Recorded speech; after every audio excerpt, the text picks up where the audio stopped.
धर्म के प्रचार प्रसार को लेकर तमाम कोशिशें लगातार की जा रही हैं। कहीं सनातन की बात हो रही है, तो कहीं धार्मिक कार्यक्रमों का आयोजन भी हो रहा है, तो कहीं धार्मिक टिप्पणियों से माहौल गरमाया भी हुआ है। आज हमारे साथ बातचीत करने के लिए सदगुरु श्री सिद्धेश्वर जी हैं, जिन्हें हमने खास तौर पर चर्चा करने के लिए बुलाया है। सर, न्यूज़ 18 पर स्वागत है आपका।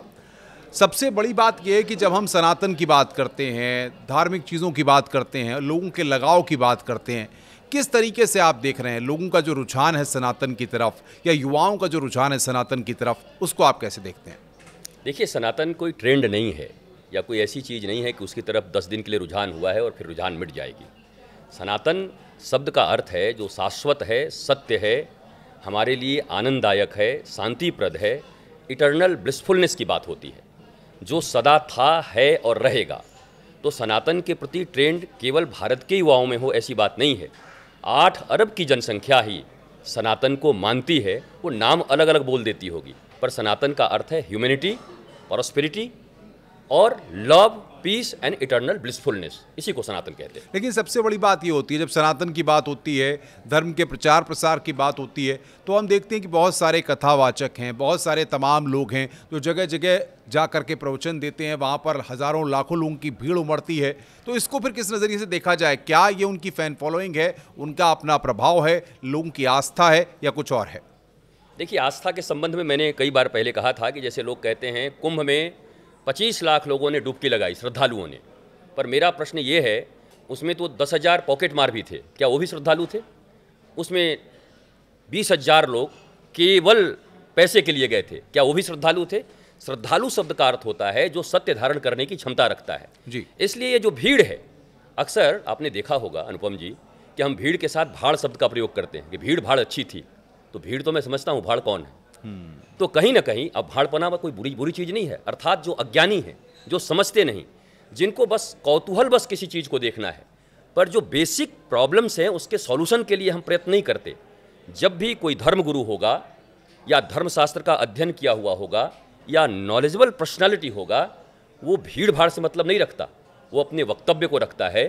और उस वक्तव्य को अपनाने वाले भी इस दुनिया में बहुत कम लोग हैं, भारत में भी बहुत कम लोग हैं, नहीं तो सभी ज्ञानी हो जाते।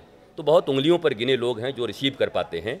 लेकिन ये कथाएं चल रही हैं, ये धार्मिक आयोजन चल रहे हैं, इनमें अच्छी ही बातें कही जाती हैं, नशा छोड़ो, ये करो, तो इनसे कुछ लोगों के ऊपर जो प्रभाव पड़ता होगा। लेकिन बातें आप कह रहे हैं कि बातें अच्छी हो रही हैं। बयान एक बड़ा चर्चा में यति नरसिम्हानंद जी का, जिसको लेकर के माहौल सुलगा हुआ है, कई जिलों में जो है पथराव हो रहा है, दूसरे समाज के लोग सड़कों पर उतरे हुए हैं। ये कौन सा प्रचार प्रसार है? मुझे पहली बात तो ये कहना है कि धर्म एक है, धर्म अलग अलग है नहीं। धर्म की जय हो, मत अलग अलग हैं, बहुत सारे मत हैं, मैं धर्म तो एक ही मानता हूँ। अब किसी भी मत के महापुरुष के विरुद्ध किसी प्रकार की टीका टिप्पणी के मैं विरुद्ध हूँ।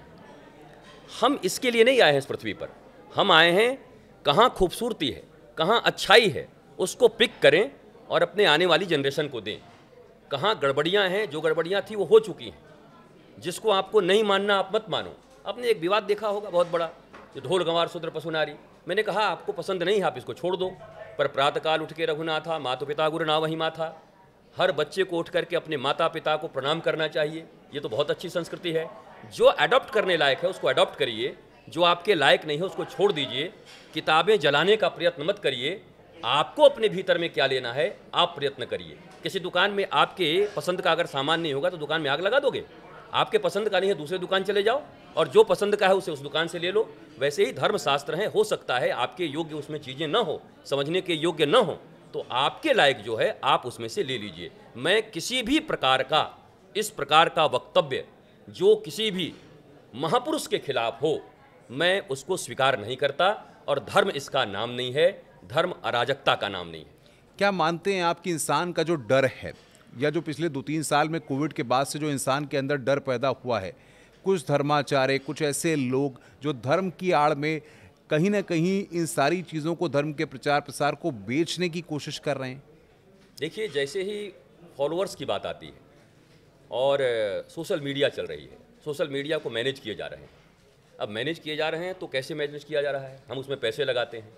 अगर हम पैसे लगा करके किसी चीज़ को खरीद रहे हैं तो निश्चित तौर पर वो मेरा व्यापार है, हम व्यापार करना चाहते हैं। कोविड के बाद लोगों के बीच में मृत्यु को लेकर के भय और बढ़ा है। और ऐसे ही तमाम भय लोगों के हृदय में हैं। डिप्रेशन का भय है, तनाव का भय है, नौकरी का भय है, हमारा विवाह होगा कि नहीं उसका भय है, हमारे मकान दुकान बनेंगे कि नहीं इसका भय है। मनुष्य तो भयभीत है फ्यूचर के लिए। इसलिए इस भय का व्यवसायीकरण न हो, ऐसा हो नहीं सकता। अगर आपके भीतर भय है तो बेचने वाले भी तैयार हैं। मैं सबके लिए नहीं कहता, परंतु ये जो बहुत भीड़ भाड़ आप देखते हैं वो किसके लिए भीड़ होती है? Beginning of real spiritualism, who am I, मैं कौन हूँ इसके लिए, मैं किस लिए पृथ्वी पर आया हूँ, इसके लिए भीड़ होती है। ये भीड़ होती है मेरा टांग में खराबी है, टांग में खराबी है तो डॉक्टर के पास जाइए। मुझे मुकदमा जीतना है तो ये कोर्ट और वकील किस लिए बने हुए हैं, जज किस लिए बने हुए हैं? आप अच्छे वकील को पकड़िए। आप धर्म के पास किस लिए आते हैं? धर्म शब्द की व्याख्या एक लाइन की है, मैं कौन हूँ, इस पृथ्वी पर क्यों आया हूँ, क्या जो मैं चाहता था मुझे मिला, और नहीं मिला तो मेरे पथ कहीं ना कहीं गलत हैं, मैं सही पथ पर चलूँ। धर्म उस चीज़ का निर्धारण करता है। धर्म व्यापार का केंद्र नहीं है। धर्म किसी रैपर में, अच्छे रैपर में, धर्म के रैपर में अपनी चीज़ों को बेचने का नाम नहीं है। मैं इससे सहमत नहीं रहता हूँ और इस भीड़ को धर्मावलंबी नहीं मानता हूँ। भारत में दो प्रकार के लोग रहते हैं, या पूरी दुनिया में, एक धर्म प्रेमी होते हैं और एक धर्म भीरू होता है जो धर्म से डरता है। धर्म भीरुओं की संख्या ज़्यादा है, धर्म प्रेमियों की संख्या बहुत कम। क्या लगता है आपको, जिस तरीके से हम देख रहे हैं कि सियासत की बात होती है, तमाम जो बाबा हैं उनके ऊपर बड़ा जल्दी जो है कहीं ना कहीं छाप लग जाती है कि ये इस पार्टी से समर्थन करते हैं या इस पार्टी के ध्वजवाहक के रूप में काम कर रहे हैं, इस पार्टी का समर्थन करना चाहते हैं। और कुछ तो जो है चर्चा में इसलिए भी रहते हैं कि कई बार जेल में रहने के बाद पेरोल पर बाहर आ जाते हैं तो उसके बाद चर्चा में रहते हैं। आप समझ रहे होंगे मेरा इशारा? ये मैं समझता हूँ, आपके इशारे को समझता हूँ। अब बात यह है कि राजनीति से धर्म को अलग नहीं किया जा सकता। धर्म शब्द का अर्थ है वो मर्यादा जिससे मनुष्य आनंदित रहे, प्रसन्न रहे, डिप्रेशन में न जाए। मैं आपको आंकड़ा 1 मिनट में बता ही दूं कि 74% से ज़्यादा भारतीय मेंटल एंजाइटी के शिकार हैं। 88% पूरे विश्व में लोग मेंटल एंजाइटी के शिकार हैं। और विश्व का दादा जो अमेरिका कहा जाता है, वहाँ 90% लोग मेंटल एंजाइटी के शिकार हैं। ये कैसी पढ़ाई चल रही है, ये कैसी शिक्षा चल रही है, ये कैसा धर्म का प्रचार चल रहा है, और ये कैसा डेवलपमेंट है जहाँ 90% लोग मेंटल एंजाइटी के शिकार हैं, तनाव में हैं, डिप्रेशन में हैं, वो ज़िंदगी जी नहीं पा रहे हैं ठीक से। इसका मतलब बेसिक चीज़ें कहीं ना कहीं फॉल्ट में आ गई हैं। बेसिक चीज़ों को ठीक करना होगा। मैं धर्म के नाम पर हो रहे किसी भी अतिवाद और धर्म के नाम पर हो रहे भय का वितरण, इसका खुला विरोध करता हूँ। लेकिन मैं विरोध करके करूँगा क्या? भीड़ अगर उनकी है, वो वही चाहते हैं, तो कोई उनको रोक कैसे सकता है? अभिव्यक्ति की स्वतंत्रता है, प्रवचन में जाने की स्वतंत्रता है। तो जो व्यक्ति जितना प्रकार का लोभ दे सकता है, आप ये नहीं कह सकते कि धर्म प्रेमियों की भीड़ लग रही है। आप कह सकते हैं बाप बड़ा ना भैया, सबसे बड़ा रुपया, ताता थैया। जहाँ रुपया का बोलबाला है वहीं पर भीड़ लग रहा है। जहाँ हमको कुछ ठीक होने की संभावना है, हम वहाँ पर जा रहे हैं। लेकिन ये एक प्रकार का शोषण है, क्योंकि आपको डॉक्टर के पास जाना चाहिए। मैं एक छोटी सी घटना आपको बता दूँ। भगवान राम के भाई को शक्ति बाण लगी, लक्ष्मण जी को। जब उनको शक्ति बाण लगी तो स्वयं भगवान है, उनको तो छू देना चाहिए था। ओम ऐं ह्रीं क्रीं चामुंडाई वच्चाई नमः, ठीक हो जाते लक्ष्मण जी। पर भगवान ने क्या किया? कहा किसी वैद्य को पकड़ के लाओ, डॉक्टर लाओ। तो रावण का वैद्य, दुश्मन के वैद्य को लाया गया। अच्छा, वैद्य भी आकर के कोई मंत्र उंत्र नहीं किया कि मैं मंत्र पढ़ देता हूँ तुम ठीक हो जाओगे। उसने कहा कि भैया अगर सूर्योदय के पहले ये दवाई नहीं आई, संजीवनी बूटी, तो लक्ष्मण जी का जीवित रहना मुश्किल है। हनुमान जी गए, तमाम परेशानियों के बाद उस मेडिकल स्टोर से दवाई लाए और तब लक्ष्मण जी का प्राण बचा। जब स्वयं भगवान मानवीय नीति का पालन कर रहे हैं, शिक्षा, चिकित्सा और न्याय नीति का पालन कर रहे हैं, तो ये कौन लोग हैं जो कह रहे हैं हम बातों से आपको ठीक कर देंगे? ये कौन लोग हैं जो कह रहे हैं बातों से आपका धन हम दुगना कर देंगे? ये कौन लोग हैं इस दुनिया में जो कह रहे हैं शिक्षा की जरूरत नहीं है, मैं हाथ रख दूंगा आपके ऊपर और आपका बच्चा पास हो जाएगा और आप पास हो जाएंगे? ये धर्म की कौन सी नीति है? ये धर्म की कौन सी विधा है? मुझे लगता है धर्म एक ही था, पर अब हम विभ्रांत हैं। धर्म नहीं बिगड़ा है, हम बिगड़े हुए हैं, हमें सुधरना होगा। आपको लगता है कि जिस तरीके से आपने जिक्र किया, हम बहुत सारे तमाम सोशल मीडिया पर तमाम बहुत सारे वीडियोस देखते हैं, तमाम लोग कहते हैं, कई तरह की बातें निकल करके सामने आती हैं, धर्म से जुड़े सवालों के लोग जवाब देते हुए दिखते हैं। क्या वाकई में इन सब के पीछे कोई शक्ति काम करती है, सिर्फ भ्रम है? देखिए, आत्मज्ञान को हम मानते हैं पहले शरीर है, उसके बाद इंद्रियां हैं, उसके बाद मन है, उसके बाद बुद्धि है, उसके बाद चित्त है, उसके बाद अहंकार है, फिर आत्मा है। जो लोग शरीरों में ही फंसे हुए हैं वो कभी भी संतुष्ट नहीं रह सकते। जो इंद्रियों की दौड़ लगा रहे हैं, क्या खाऊं, क्या सुनूं, कहाँ जाऊं, वो भी संतुष्ट नहीं रह सकते। जो मन के अंदर में है, तो मन तो चंचल है, उनको सदा चंचल किए रहेगा। हमें पहुंचना है आत्मा तक। रियल मैं कौन, जब तक ये नहीं जानते धर्म के द्वारा। धर्म की पद्धति और ज्ञान की पद्धति सिर्फ इसके लिए बनाई गई थी कि मैं हूं कौन, मैं हड्डी मांस चमड़ा हूं या भीतर से कोई और है, कोई और शक्ति मुझे जनरेट कर रही है, मेरे से कार्य करवा रही है। उस शक्ति को पहचानने का नाम ही धर्म है। पर आज धर्म तो वो नहीं रह गया। आज तो धर्म, मैं आपको एक बहुत प्यारी बात कह दूं कि मेरे पास 10,000 लोगों को मैं बुलाऊं और बुला करके जिनके संतान न हो रहे हों और उनको मैं कहूं एक एक ऑरेंज उनको मैं दे दूं कि जाओ तुम्हारे संतान हो जाएंगे। चलो 9,500 के नहीं हुए, 500 के तो हो जाएंगे। उन 500 के जब हो जाएंगे तो 500 इतना प्रचार करेंगे, अरे मेरा तो हुआ। परंतु 9,500 जिनका नहीं हुआ वो मेरी निंदा करने नहीं आएंगे, नहीं निंदा करेंगे, वो नहीं खोजेंगे, वो दूसरा दरवाजा खोजेंगे कि यहाँ नहीं हुआ तो कहीं और होगा। उनको चाहिए और वैसे ही दर दर की ठोकरें खाते रहेंगे, दूर दूर होते रहेंगे। तो कहीं ना कहीं मेरा ऐसा मानना है कि विज्ञान के इस दौर में धर्म को विज्ञान से अलग करके जो दिखाने की चेष्टा की जा रही है, ज्ञान और विज्ञान कभी अलग नहीं हो सकता। नॉलेजफुल पर्सनालिटी ही वैज्ञानिक भी हो सकता है। विज्ञान का अर्थ होता है अनुपम जी, विशिष्ट चीज़ों का ज्ञान, कंप्यूटर का ज्ञान, बोला कंप्यूटर साइंस। मोबाइल का ज्ञान होगा तो उसको उसका साइंस बोल देंगे। ऐसे न्यूरो साइंस, ये साइंस ही क्या है, धर्म का अंग है। समग्र ब्रह्मांड के ज्ञान को धर्म कहते हैं और विशेष विशेष चीज़ों का जो ज्ञान हमारे पास है उसको विज्ञान कहते हैं। तो विज्ञान और धर्म अलग कैसे कैसे हुए, मुझे आज तक समझ में नहीं आया कि कैसे स्पिरिचुअलिटी और साइंस अलग अलग हो गई। पर आज तो लोग अलग अलग साबित। आप इसको लेकर के एक विश्वविद्यालय भी लेकर के आ रहे हैं और यूजीसी से बता रहे हैं कि उसकी मान्यता भी कुछ दिनों में आपको मिलने वाली है। ये इसके पीछे क्या आपका मोटिव है? देखिए, मैंने सब देखा समझा। अगर बचपन में जब बच्चे गीली मिट्टी होते हैं, कच्चे बांस होते हैं, उस समय में उनके भीतर अगर संस्कार नहीं दिए गए, उस समय में उन्हें धर्म और विज्ञान के विषय में नहीं बताया गया, तो आगे चल करके आप जितना भी विश्वविद्यालय खोल लें, जितनी भी शिक्षाएं दे लें, उस बच्चे के भीतर में कोई अंतर नहीं आने वाला है। और आप वैज्ञानिकों से पूछेंगे, डॉक्टर से, साइंस से पूछिए, 90% बच्चा तो बना बनाया माँ के गर्भ से आता है। माता और पिता की जो मेंटल स्टेटस थी उस समय में जब वो मिलन करने को गए, इसीलिए हमारे यहाँ सनातन में 16 संस्कार थे, जिसमें गर्भाधान एक संस्कार था। गर्भाधान कैसे किया जाए वह भी एक यज्ञ की तरह है। गर्भाधान कोई काम की खेला नहीं है, काम लीला नहीं है, ये कोई वासना का खेल नहीं है, बल्कि इस पृथ्वी पर एक ऐसा व्यक्ति जन्म लेने वाला है जो चाहे तो लादेन की तरह पूरे विश्व को नष्ट करने का भी सपना देख सकता है, या चाहे तो विवेकानंद की तरह लोगों को प्रेम, शांति और आनंद देने वाला भी हो सकता है। आप इतने गंभीर कार्य को इवेंट बना के छोड़ दिया, विवाह को।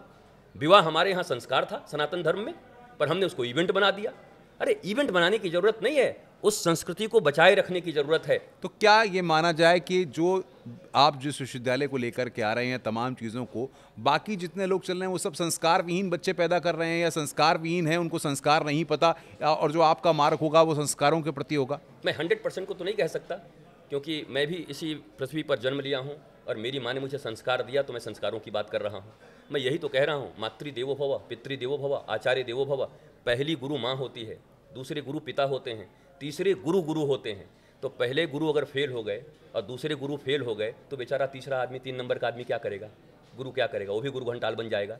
तो पहले माँ को अवेयरनेस चाहिए, पिता का अवेयरनेस चाहिए। जब ये दोनों अवेयर होंगे अपने संतान के प्रति, तब ये तीसरे जो गुरु हैं, आचार्य हैं, वो उसको सच्चा आचरण दे सकते हैं। ये सनातन विश्वविद्यालय और गुरुकुलम का निर्माण मैं इसलिए कर रहा हूँ, जहाँ पर हमारी प्राचीन शिक्षा पद्धति जो हमारे वेदों में थी, शास्त्रों में थी, जो आज भी उतना ही अनिवार्य है। मैं आपसे पूछता हूँ, नीट का टॉपर विद्यार्थी आत्महत्या क्यों कर लेता है? मैं आपसे पूछता हूँ, बक्सर के डीएम जो आईएएस हैं, इंडियन एडमिनिस्ट्रेटिव सर्विस, उनको गाजियाबाद में आकर के ट्रेन के नीचे आत्महत्या करने की जरूरत क्यों पड़ जाती है? कितने आईपीएस अपने आप को गोली मार ले रहे हैं, कितने राजनीतिज्ञ अपने आप को गोली मार ले रहे हैं? ये आत्महत्या क्यों हो रही हैं? अगर वो विद्वान हैं, अगर वो पढ़े लिखे हैं, अगर एकेडमिक क्वालिफिकेशन उनका बहुत ऊंचा है, आईएएस से बड़ा कौन है? उन्होंने बहुत मेहनत किया, आईएएस बने, पर आत्महत्या की जरूरत क्यों पड़ गई? नीट के टॉपर को आत्महत्या की जरूरत क्यों पड़ गई? Something is missing here. हमें और पूरे विश्व को और भारत को ये सोचना होगा कि कुछ न कुछ मिसिंग हो रही है शिक्षा पद्धति में, जिसके कारण हम बड़े तो बन जा रहे हैं पर जीने के लायक नहीं बन रहे हैं, तनाव में जी रहे हैं, डिप्रेशन में जी रहे हैं। और मुझे लगता है जो लोग 2 नाव में हैं वही तनाव में हैं, जिनकी लाइन क्लियर नहीं है वही लोग तनाव में हैं। तो शिक्षा की इस पद्धति को मैं बदलना चाहता हूँ। चूँकि सरकार के द्वारा शिक्षा पद्धति में थोड़ी थोड़ी बदलाव की जा रही है जी। मैं स्वतंत्र हूं, मैं एक ऐसा विश्वविद्यालय खोल रहा हूं जहां पर 16 संस्कारों की पढ़ाई होगी। विश्व के 200 देश हैं और जितनी संस्कृतियां हैं वो अपने रिसर्च सेंटर खोलेंगे। जापान गवर्नमेंट से हमारी बातचीत हो रही है। जापान गवर्नमेंट भी आकर के बुद्धिज्म के विषय में, जैनिज्म के विषय में, सिखिज्म के विषय में या हिब्रुओं के विषय में हर जगह की संस्कृति हमारे यहाँ आकर के अपना रिसर्च सेंटर खोलेंगे। उनमें जो बेस्ट होगा ह्यूमैनिटी के लिए, प्रॉस्पेरिटी के लिए, लव के लिए, पीस के लिए, इटर्नल ब्लिसफुलनेस के लिए, वो हम अडॉप्ट करेंगे। जो युद्ध देगा, जो हमें बिल्कुल एक अलग प्रयास है, एक अलग प्रयास है आपका। लेकिन हम देख रहे हैं इसी देश में जहां धार्मिक स्थानों पर प्रसाद को लेकर के आप देख रहे हैं किस तरीके से एक विरोध के स्वर उठने लगे हैं कि प्रसाद में मिलावट है। कई मंदिरों से साईं बाबा की मूर्तियां हटाई जा रही हैं। इस तरह की भी एक सोच निकल करके सामने आ रही है। इसको आप कैसे देखते हैं? देखिए, प्रसाद का जो घटना है वो केवल क्या धार्मिक घटना है? इसलिए उसमें वो ठेकेदार जो काम कर रहा था उसको पैसे का भी लोभ था, जो भी आदमी था उसको बचत होते। क्या प्रसाद में मिलावट होती है? निश्चित तौर पर जब अगर लेबोरेटरी में ऐसी बात आई है तो हुआ है। अगर लैब कह रहा है कि आया है तो हम कैसे बोले साइंस कह रहा है आया है, और हम कहते हैं आंख बंद करके कि हम तो बाबा जी हैं भाई, हम नहीं देख पा रहे हैं। जब साइंस कह रहा है कि मिलावट हुई है तो मिलावट हुई है, पर मिलावट प्रसाद में नहीं हुई है, मिलावट मानवता में हुई है, मिलावट धर्म में हुआ है। वो व्यक्ति ऐसा जन्म कैसे लिया जो धर्म के स्थान पर भी करप्शन करने के लिए तैयार है, जो धर्म में भेद करता है, जो मतों की तो स्थापना करना चाहता है पर मौलिक इंसानियत के धर्म को, मानवता के धर्म को, हंसने के धर्म को, मुस्कुराहट के धर्म को मिटाना चाहता है। वो कौन से लोग हैं? हमें उनको डिटेक्ट करना चाहिए, और उनको डिटेक्ट करने से ज़्यादा अच्छा है हमें अपनी आने वाली पीढ़ियों को ऐसा बनाना चाहिए कि जनसंख्या उनकी ज़्यादा होगी, जो हैप्पीनेस चाहते हैं, जो ब्लिसफुलनेस चाहते हैं। मैं नेगेटिविटी की तरफ नहीं जाता, मैं पॉजिटिविटी की तरफ जाता हूँ। मैं भी खड़ा होकर के अब तक चिल्ला रहा होता, एक हो जाओ, आ जाओ, मार करो, काट करो, लेकिन मैंने कहा मैं विश्वविद्यालय बना रहा हूं। ऐसा विश्वविद्यालय जहां भारत के बच्चे पढ़ेंगे गुरुकुलम में तो अपनी संस्कृति को समझेंगे। और अंतिम बात मैं आपको बता रहा हूं इसी कड़ी में, देखिए सनातन का अर्थ होता है मानवता, सीधा सीधा वसुधैव कुटुंबकम। जो सबको सुखी देखना चाहता हो, जो वसुधा को अपनी कुटुंब मानता हो, उससे बड़ा मत कहां इस पृथ्वी पर कोई हो सकता है?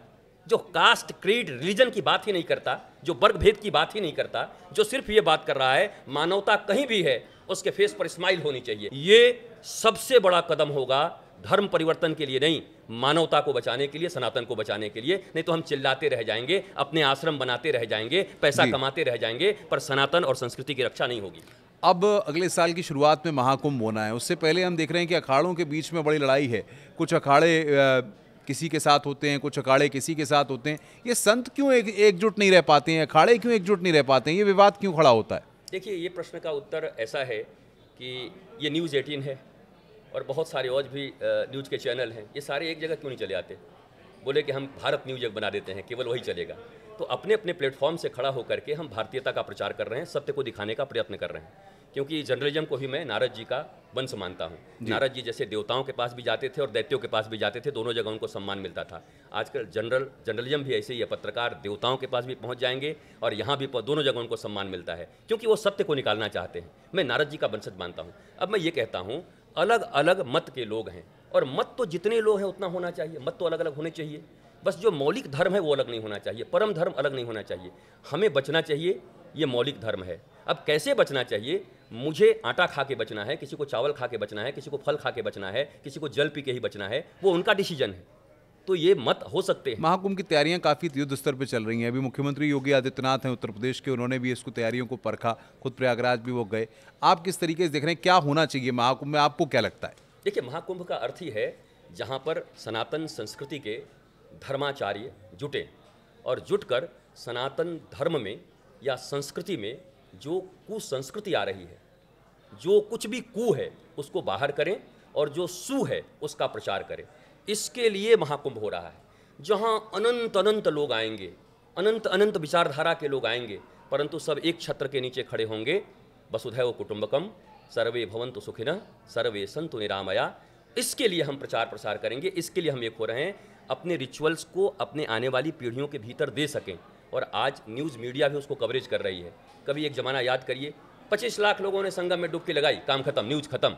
आज न्यूज़ मीडिया कवरेज कर रही है। देखिए इस परंपरा के संत हैं, देखिए ये डॉक्टर हैं और संत हैं, ये देखिए ये इंजीनियर हैं और ये संत हैं, ये देखिए इन्होंने पेड़ों को बचाने के लिए इतना काम किया है, इन्होंने नदियों को बचाने के लिए इतना काम किया है। तो हमारी यंग जनरेशन जानती है कि धार्मिक लोगों को केवल पोंगापंथी नहीं कहते, बल्कि ये संस्कृति और प्रकृति बचाने के सबसे बड़े स्रोत हैं। तो धर्म के प्रति लोगों की आस्था बढ़ेगी। जी रितेश्वर जी, हमने अपनी आंखों से और आपने भी अपनी आंखों से काशी को बदलते हुए देख लिया, अयोध्या को बदलते हुए हमने देख लिया, मथुरा को बदलते हुए कब देखना चाहते हैं आप? मैंने कहा था कि यहाँ 492 साल लग गए, यहाँ 492 दिन भी नहीं लगेंगे। मेरा ऐसा विश्वास है भारतीय न्यायपालिका पर और भारत के 140 करोड़ लोगों पर। वो लोग जो विदेशी आक्रांता को अपना नहीं मानते हैं। हम भारतीय लोग हैं, हमारा डीएनए एक है, हमारे पूर्वज एक हैं, हमारी संस्कृति एक है, हमारा भौगोलिक क्षेत्र एक है। बाहर से कोई आकर के हमारे मंदिरों को तोड़ गया, उनको अपवित्र कर गया, यहाँ का कोई भी व्यक्ति उसका समर्थन कैसे कर सकता है?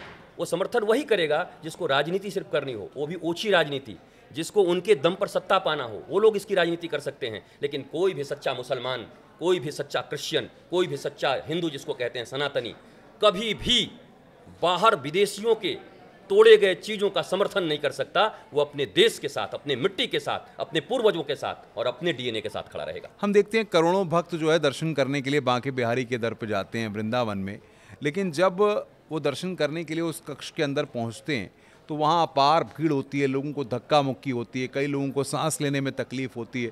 आपको लगता नहीं है कि अब कहीं ना कहीं कुछ व्यवस्था में परिवर्तन होना चाहिए? चाहे सरकार कॉरिडोर की बात कर रही है, इस पर कुछ समितियां गोस्वामी समाज को लेकर के बनानी चाहिए। कई लोगों की मौतें भी पूर्व में हो चुकी हैं कई बड़े मौक़ों पर। इस सब को लेकर क्यों कोई प्रयास होता दिखता नहीं है?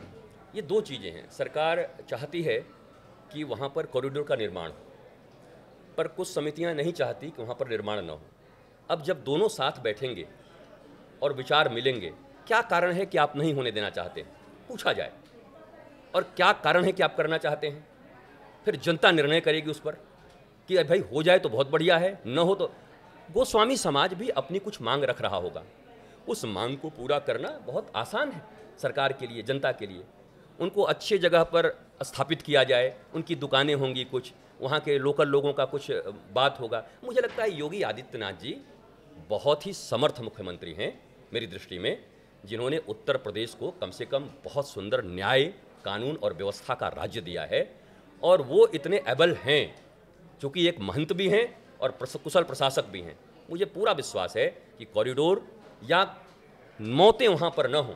धर्म के जगह पर जाकर हम मरने थोड़ी जा रहे हैं, हम तो जीवन लेने जा रहे हैं। तो कोई गोस्वामी समाज ऐसा कैसे चाहेगा कि लोग यहाँ आकर मरे?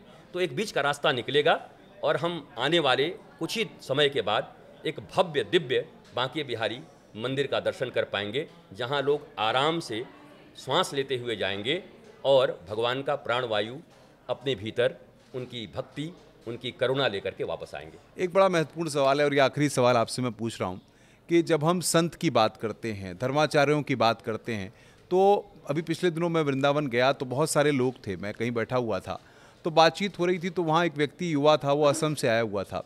तो हमने पूछा भाई आप यहाँ कैसे क्यों आए हो? तो उन्होंने कहा कि मैंने गुरु जी का एक वीडियो यूट्यूब पर देखा और मुझे बड़ा अच्छा लगा, तो मैं वृंदावन घूमने आया था, तो मैंने कहा कि गुरु जी के दर्शन करने के लिए मैं आ जाऊँ। तो क्या सवाल ये है कि सिर्फ सोशल मीडिया के एक वीडियो के प्रभाव में आकर के किसी संत, धर्माचार्य, गुरु के आप शिष्य बन जाते हैं या उनसे मुलाकात करने के लिए आ जाते हैं और यहीं से आपका एक लगाव धर्म के प्रति हो जाता है? क्या यही एक प्रतिज्ञा है या कुछ और है? देखिए, ऐसा है, रामचरितमानस में एक बड़ी प्यारी बात भगवान श्री राम कहते हैं सबरी से कि प्रथम भगति संतन कर संगा, द्वितीय रतिमम कथा प्रसंगा और गुरुपद पंकज सेवा, तीसरी भक्ति यमान। पहला, किसी न किसी माध्यम से किसी संत की संगति हमें मिलती है। पहले संगति मिलती है, सोशल मीडिया पर देखते हैं, ये तो बहुत सुंदर हैं, बड़े अच्छे बाबा लग रहे हैं। फिर उनकी वाणी सुनते हैं, 2-4 स्क्रॉल करते हैं, अरे ये तो बहुत देश के विषय में बोलते हैं, धर्म के विषय में बोलते हैं। जब उनकी आस्था बढ़ती है तो बोलते हैं इनसे तो मुझे मिलना है, इनके दर्शन करने। फिर जब वो आते हैं और आ करके उनसे जुड़ते हैं, उनकी दिव्यता को देखते हैं, उनके भीतर ओज, तेज, प्रकाश, ज्ञान का वो दूर से ही दिखाई पड़ता है और उनसे जुड़कर धीरे धीरे उनको गुरु के रूप में स्वीकार करते हैं। गुरु का अर्थ होता है जो समस्या से समाधान की ओर ले जाए, प्रॉब्लम्स हटा दे और सॉल्यूशंस आपको दे दे। फिर ये गुरु शिष्य परंपरा हो जाती है। तो प्रथम तो दर्शन ही होता है, देखते हैं या सुनते हैं। तो अब सोशल मीडिया के ज़माने में बहुत आसान हो गया है, रील्स को ऐसे हटाते जाइए, अचानक कहीं ध्यान चला जाए, फिर उसको खंगाल लीजिए पूरी तरीके से कि ये बोलते क्या हैं। पर यह भी जरूरी नहीं कि जो अच्छा बोलता हो अच्छा करता भी हो। तो अब वो नज़दीक आते हैं, देखते हैं कि आदमी सिर्फ बोलता ही है, अच्छा कुछ करता भी है, फिर वो उनके संसर्ग में रहते हैं, उनको लगता नहीं ये बोलते भी अच्छा हैं और इनका जीवन भी अच्छा है और ये करते भी अच्छा हैं, तब जाकर के गुरु रूप में उनको स्वीकार करते हैं। गुरु कोई मार्केटिंग नहीं है कि प्रचार कर दिया 12 लाख फॉलोअर हैं तो हम इन्हीं के शिष्य बनेंगे। तो 12 लाख फॉलोअर, तो मैं तो आपको एक बात बोलने में थोड़ा संकोच हो रहा है, पर इस दुनिया में सबसे ज़्यादा फॉलोअर्स तो पोर्नोग्राफी के हैं, तो उनको गुरु मान लें। सबसे ज़्यादा तो वहाँ पर लोग जाते हैं, सर्च करते हैं, उसको हम मान लें कि वो गुरु हैं। तो फॉलोअर्स से कोई फ़र्क नहीं पड़ता मिलियंस हैं कि बिलियंस हैं। और ये संतों में तो ये खेल होना ही नहीं चाहिए मिलियन बिलियंस का, कि हमारे इतने बिलियंस उनके कितने बिलियंस। अगर संत भी प्रतियोगिता करेंगे मिलियंस और बिलियंस का, तो शिष्यों की क्या हाल होगी, उनको संतुष्टि कौन देगा। यहाँ मिलियंस और बिलियंस की बात नहीं है। हो सकता है कोई विवादित चीज़ जल्दी ही वायरल हो जाए, पर कोई सत्य की चीज़ बरसों तक भी 10, 20, 50 लोगों तक ही पहुँचे। मैं तो आपका धन्यवाद देना चाहता हूँ कि आपके कारण, इस मीडिया के कारण, इस न्यूज़ सुंदर एजेंसी के कारण कभी कभी सत्य की बातें भी करोड़ों लोगों तक, जो हम पूरी ज़िंदगी मेहनत करके नहीं पहुंचा सकते थे, तो धन्य है नारद ऋषि जो लोगों तक, अमेरिका तक इसको पहुंचा देते हैं। मैं बस आखिरी बात और उसके बाद चर्चा को विराम लेंगे, क्योंकि आप एक बड़ा अच्छा प्रयास कर रहे हैं विश्वविद्यालय का, और जाहिर तौर पर ये आने वाले वक्त में जो देश का युवा है, जो अभी नौनिहाल हैं या जो अपने उज्जवल भविष्य का निर्माण करेंगे। सिर्फ एक सवाल उससे जुड़ा हुआ, साईं बाबा को क्या मानते हैं, भगवान मानते हैं? हाँ या ना? हाँ या ना? मैं नहीं, भगवान को नहीं मानता। नहीं मानते हैं। प्रेमानंद बाबा क्या हैं? संत हैं।